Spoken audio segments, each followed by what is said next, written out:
mudança de postura também. Obrigado. Não, primeiramente, boa noite. Vou começar diferente hoje, ó. Vitória Vascão para os vascaínos, tá?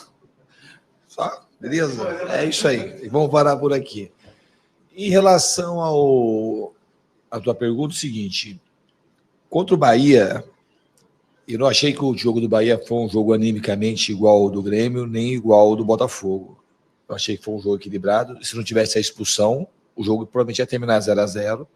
Não foi o mesmo time, foi um time muito... No jogo do Bahia, embora a gente tenha perdido, a mudança começou no jogo do Bahia. Não começou na conversa, no CT, não começou com esse monte de fake news que saiu na imprensa, de gente querendo deturpar o ambiente. Não foi aí que começou. Começou no jogo do Bahia. Foi um time que jogou mais aproximado, jogou mais próximo. O Bahia praticamente não teve chance de gol. O Bahia foi um time que tinha, há 15 dias atrás, chegando de 4-0 do Grêmio lá. É difícil jogar lá na Bahia. E o time estava ajustado do Bahia. A gente teve pouca inspiração, tinha uma falta de confiança aparente no time naquele momento, mas o time começou a ser o Vasco de hoje no jogo do Bahia.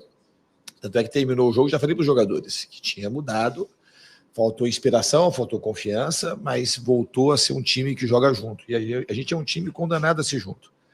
Não adianta a gente querer jogar separado, que a gente não consegue nada. Tudo que a gente faz e treina é para o time jogar muito aproximado, e mais do que aproximado, com uma ideia clara de ser junto, de ser que um sempre depende do outro. Tudo que eu faço depende muito das conexões entre os jogadores, tanto para marcar quanto para jogar.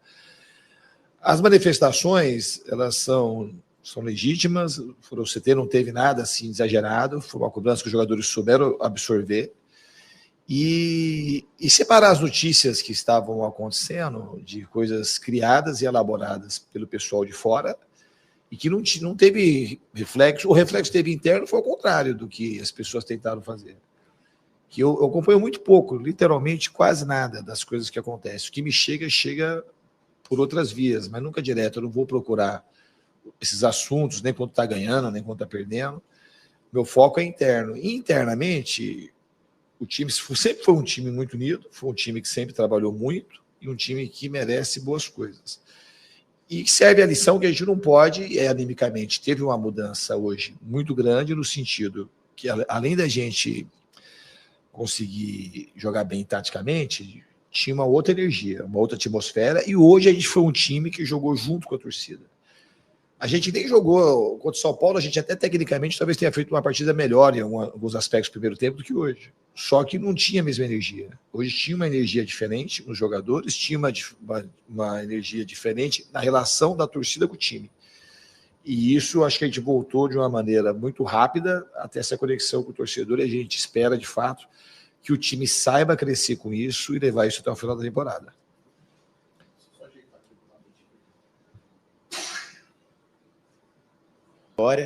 Queria perguntar sobre o término ali do primeiro tempo, aquele gol que sai já nos acréscimos, e como é que foi trabalhar esse gol, que a gente sabe que o Vasco tomou alguns gols na virada do primeiro para o segundo tempo, e esse longo período de preparação de uma hora e meia, como é que foi o mental? Porque o time volta no segundo tempo, dominando a partida, atacando e fazendo os gols necessários para a vitória. Obrigado. Obviamente que passa um pouco um filme, mesmo que seja de relance, de tudo que aconteceu recentemente. O gol do São Paulo, o gol contra o Botafogo, e acho que teve mais um, a gente tomou um pouquinho antes de ir para o intervalo. Mas assim, mas hoje só passou rapidamente. Acho que a gente soube trabalhar muito bem o intervalo, eu com os jogadores, comissão, todo mundo mobilizou muitos jogadores, na realidade a gente nem queria que voltasse o jogo, porque o campo estava meio que impraticável, e estava demorando muito, então a gente queria, tanto nós como ele, queríamos que marcasse, porque não queria jogar se o campo não tivesse condições. Depois foi secando e deu para jogar futebol. Umas áreas estavam alagadas, mas a gente já jogou em campos muito piores do que o que a gente jogou hoje. Então a gente soube muito bem trabalhar no intervalo, no sentido anímico do time, que era um jogo muito importante. A gente soube decidir esse jogo, a gente soube, e tudo que aconteceu dessas 5 derrotas, até brinquei com os caras, foi um gol para cada derrota que a gente teve consecutiva. Acabamos fazendo 5 gols e tivemos mais chances ainda de fazer gol. No primeiro tempo, por exemplo, a gente teve mais 3 ou 4 chances claríssimas para fazer gol, e podíamos ter ganho até demais, por incrível que pareça. Então o time está de parabéns. O que fica, acho que, de importante para a gente, para todo mundo que está aqui e para o ambiente do futebol como um todo, que depois de 5 derrotas, e eu fui arguído lá em Salvador por um de vocês, por causa da minha relação com o Pedrinho, então eu não ia ser demitido. Eu falei, mas é uma coisa assim meio que não... Porque se eu tivesse demitido, quem achou que tinha que ter algum tipo de demissão tem que sustentar a mesma coisa agora. Se não haja a falta de firmeza, de inteligência, de tudo. O que mudou, então? Então, não era para ser, mas agora não é mais. Isso é o que padece o mal do futebol brasileiro. As pessoas vão oscilando, as pessoas não conseguem chegar a trabalho. Eu expliquei as mesmas coisas que eu expliquei no Bahia, eu vou explicar agora. O Vasco, quando eu cheguei, a gente estava, acho que na zona de baixamento, a gente teve momentos brilhantes na temporada, e nós ficamos 70 dias, que depois eu fui ver, talvez vocês não saibam, mas era de 24 de agosto até começo de novembro, jogamos 12 partidas, perdemos uma, empatamos 4, sendo que esses 4 empates eram os 2 empates que você pode computar como vitória, que era a passagem para a Copa do Brasil diante do Botafogo, e pegamos mais ou menos 20 dias que a gente jogou 5 jogos, e o time foi mal, e perdeu os 5 jogos. Então, se não tivesse uma gordura que a gente criou nesse período, talvez estava todo mundo querendo demissão, assim, mas não tem critério, não consegue enxergar aquilo que é verdadeiramente. O time, quando eu falei uma vez, esse time está aprendendo a ser grande. Esse time do Vasco que eu dirijo, não é o Vasco de instituição. O Vasco é gigante, uma das maiores instituições do mundo em relação ao futebol. Mas esse time está aprendendo. E a gente aprende trabalhando, treinando. Aí, quando ele fala assim, mas o que fez na data FIFA? Na data FIFA a gente treinou. Você acha que a gente treinou tudo que tinha para treinar nessa semana e melhorou e ganhou de 5-1?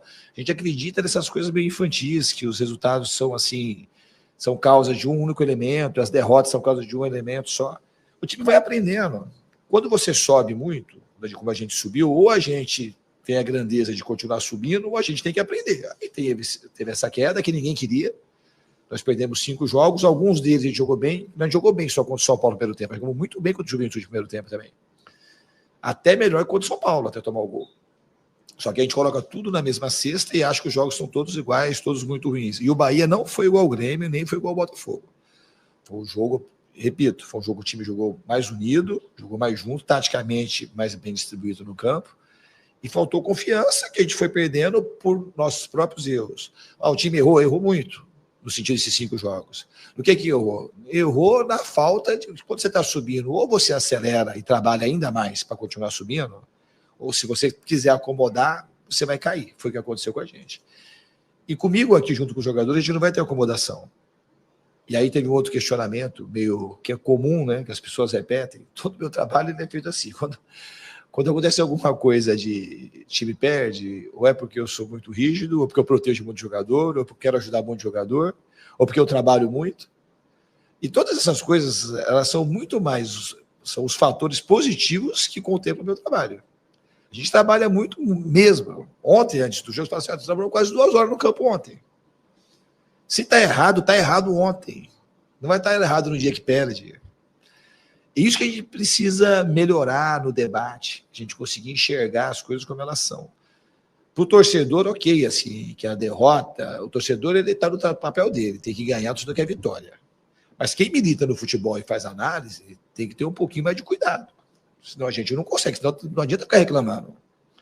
Eu repito, se uma pessoa se achava que tinha que ter algum tipo de demissão, a pessoa tem que sustentar, tem que demitir mesmo. Aí vai mudar de opinião porque ganhou de 5-1. Não tem sentido, pô. É porque não enxerga nada do trabalho. É um torcedor trabalhando como jornalista, como influencer e contaminando a torcida. Porque a torcida ela quer voz. Então, se a torcida está chateada, o cara assim, não consegue enxergar. Assim, eu falo para você, do Bahia teve melhora. O cara não consegue enxergar nada que no Bahia teve melhora. Então, do Bahia, como vocês perguntaram, colocaram o Bahia no mesmo pacote. Mas aqui a gente não coloca no mesmo pacote. A gente vai assistir o jogo, explica assim, ó, aqui começamos a voltar a ser um time. Começamos a andar junto. Agora, a confiança nós vamos recuperar com coragem para jogar, a gente cada vez mais junto. E isso foi feito. Tá? Então, assim, fica isso para vocês, e não é porque ganhou hoje. Então, assim, o que eu estou falando hoje, falei lá contra o Bahia.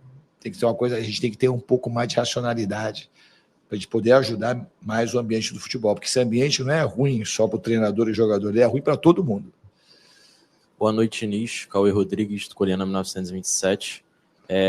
Dos 5 gols que você citou, 2 foram do Ryan e o 5º do Nuno, ele participa, dando uma arrancada. É comum a gente vir aqui e elogiar o Ryan. Eu queria saber de você, porque você teve um papel fundamental na permanência do Ryan quando você chegou, porque tinha a questão da venda dele, você foi fundamental para ele ficar no Vasco. Hoje, qual é a importância do Ryan para você no elenco do Vasco? E chegou aos 45, esse fantasma da zona está cada vez mais distante, está praticamente descartado. Então, qual é a importância do Ryan no seu trabalho no Vasco? É o principal jogador, você considera, hoje para você? Obrigado. Difícil falar assim, é o principal jogador. Pelos números, acho que eles falam por si. Mas tem muita gente importante no Vasco. O Ryan é um jogador muito raro, que ele está aprendendo ainda a se reconhecer aquilo que ele verdadeiramente vai se tornar no futebol. Ele é um jogador completo, no sentido, ele tem tudo, ele é grande, ele é rápido, ele é forte, ele é canhoto, ele chuta muito bem, está cabeceando cada vez melhor, é um cara inteligente, tem muita intuição para jogar. Tudo que ele vai fazer em relação ao futebol, ele faz bem. Então, assim, é um privilégio para o Vasco ter um jogador igual o Ryan. Como é um privilégio ter um jogador igual o Coutinho, entre outros. Hoje o Andrés Gomes também fez uma partida, tecnicamente, a melhor partida dele aqui, comigo. Jogou bem o jogo do começo ao final da participação dele enquanto ele esteve no campo, tanto com a bola como na marcação. Porque o jogo não é só os 5 gols, a gente marcou muito bem o Inter. O Inter foi ter uma chance clara aí, ou 2 aí no final do jogo. Até o gol não foi uma chance clara, foi uma bola que começou com uma falta que o juiz deu do Paulo Henrique, não foi, aí a bola circulou, aí virou escanteio, aí para mim foi falta clara no Andrés Gomes, aí a bola circulou e eles acabaram fazendo o gol. Acho que o time defendeu muito bem mesmo. Acho que o Coutinho foi fundamental. Isso que a gente tem que apurar também, destacar no Coutinho. O cara hoje ele marcou, mas marcou muita coisa. Então, assim, é um craque, assim, um cara, um gênio humilde. A coisa mais difícil que tem é um cara com a qualidade que tem, com a história que ele tem, se predispor a marcar e ajudar o time como ele ajudou. E isso inspira muito mais do que a qualidade técnica dele. Se ele está fazendo aquilo, você imagina os outros que não vão fazer. E foi o que aconteceu hoje. Então foi uma vitória muito justa e muito merecida. Aqui, Diniz, João Silva, do canal Colina em Foco. Parabéns pela vitória. Eu queria que você falasse um pouco sobre a entrada do Thiago Mendes no time titular e também a inversão, né? Você iniciou o jogo com o Andrés Gomes do lado esquerdo e o Nuno pelo lado direito. Se eu não me engano, isso tinha acontecido contra o Fluminense, e isso não de início, né? Conforme o primeiro tempo foi passando. O Andrés Gomes fez o melhor jogo dele, um gol, uma assistência, o Nuno fez um gol. Você imagina que essa possibilidade pode permanecer e o que fez você invertê-los de lado? Obrigado. A gente ia jogar, independente da situação do campo. O campo também, antes da chuva, a gente trocou gramado, a gente estava estalhando um pouco, a bola estava quicando muito. A gente ia andar, tentar fazer um jogo mais vertical hoje, a gente fez isso desde o começo até o final do jogo. E eu achava que se o Andrés ficasse no lado direito, ele ia travar um pouco aquilo que o Paulo Henrique tem de melhor, que é essa ultrapassagem ali. Então a gente ia dar amplitude com o Paulo Henrique aqui e com o Andrés do outro lado, e usar o Nuno mais por dentro. A nossa ideia era essa, deixar o Coutinho e o Ryan flutuando sem dar muita referência para a zaga do Inter. E eu acho que isso aconteceu. O que a gente pensou para o jogo taticamente aconteceu de uma maneira muito privilegiada, segundo o nosso plano de jogo. E a gente acertou bem. A gente tinha amplitude, tinha gente flutuando entre as linhas mais perto do gol, tinha gente flutuando, no caso do Nuno, um pouco mais recuado, o Piton entrando um pouco junto com os volantes também para fazer número no meio. E a gente conseguiu, acho que, ter um domínio do jogo praticamente durante toda a partida. O Thiago Mendes fez uma estreia muito boa. O Thiago Mendes é um jogador que eu conheço há muito tempo, mas eu fiquei muito tempo sem ver o Thiago jogar, desde quando ele foi para a França, acho que 2016 ou 2017. E até achava que o Thiago Mendes, quando ele foi para o exterior, queria ser um jogador que ia disputar 1 ou 2 Copas do Mundo. É um jogador que tem muita qualidade técnica. Mas quando ele foi jogar na França, no Lille e depois no Lyon, eu já não tive muito mais contato com ele jogando. E depois ele ficou quase 3 temporadas no Qatar. Ficar no Qatar 3 temporadas, com a idade que ele já tem, que ele é da geração do Coutinho, do Tietê, do Neymar, ele nasceu em 92, tem 33 anos. E não volta do Qatar depois desse tempo impunemente. E ele chegou muito fora da forma que ele está hoje. Muito fora. E aí, esses meses que ele ficou aqui, ele foi ganhando muita condição e hoje a gente foi tentando botar. Nos treinamentos ele começou a se destacar e começou a treinar sequencialmente sem ter que frequentar o departamento médico. Ele teve uma lesão também, depois que ele chegou. Quando ele chegou, teve que resolver problemas no Qatar. Então, ele teve esse tempo para ele poder ficar em condição de jogar o que ele jogou hoje. E você vê que mesmo ele jogando, ele sentiu cãibra pelo tempo que ele está sem jogar uma partida inteira. Mas ele é um jogador que dá para a gente muita qualidade técnica, dá experiência, e é um jogador grande no campo. O time cresce com a presença dele. Diniz, boa noite. Vitor Seta, do Globo. Com essa vitória, o Vasco ficou praticamente livre de qualquer chance de rebaixamento. E agora tem mais 2 rodadas, com uma semifinal de Copa do Brasil se avizinhando agora em dezembro.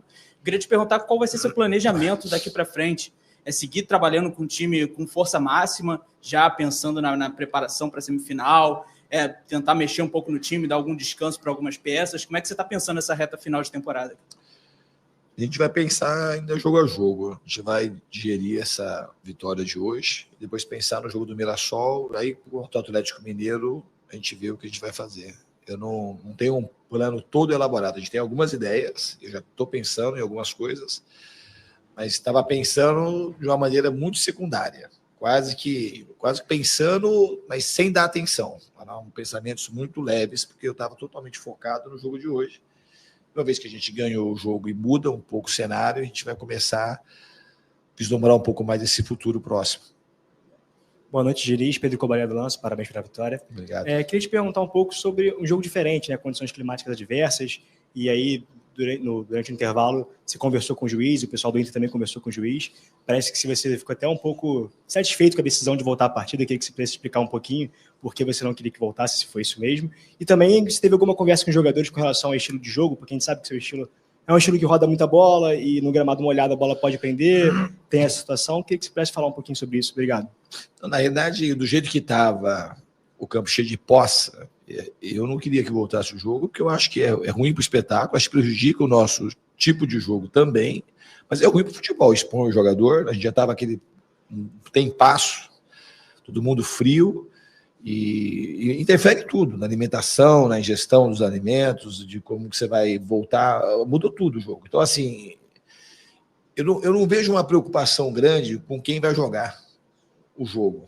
Então, volta, estava aquelas condições, se tivesse um pouco pior também, talvez voltasse. Enfim, depois, como parou de chover, maneirou muito a chuva e parou depois, e eles tiraram com o rodo alguns excessos que tinha de água, a gente conseguiu ter um jogo. O campo estava em condições ruins, mas não terríveis. E a gente conseguiu jogar. O jogo teve um pouco de jogo, tanto é que o Andrés conseguiu conduzir a bola e passar para o Ryan fazer o gol. Então, assim, a ideia inicial minha e do pessoal do Inter também era de não ter o jogo, a gente marcar para amanhã ou para domingo, a gente ter o campo em condições melhores. Em relação ao jeito de jogar, a gente já estava assim no primeiro tempo, mesmo sem a chuva, porque o campo não estava oferecendo boas condições para jogar, estava passando muita segurança por motivos diferentes.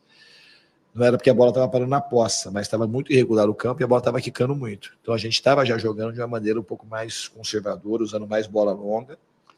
Tinha um plano de usar a bola mais longa por conta de estratégia nossa, mas depois a gente usou um pouco mais por conta que o campo também não oferecia condições ideais para a gente tocar melhor ela. Aqui, Diniz. Boa noite. Matheus Pita aqui. Ô, Diniz, depois dessa vitória empolgante, como você avalia os jogos restantes do Brasileirão e da Copa do Brasil? Acha que o time consegue manter esse nível? Obrigado.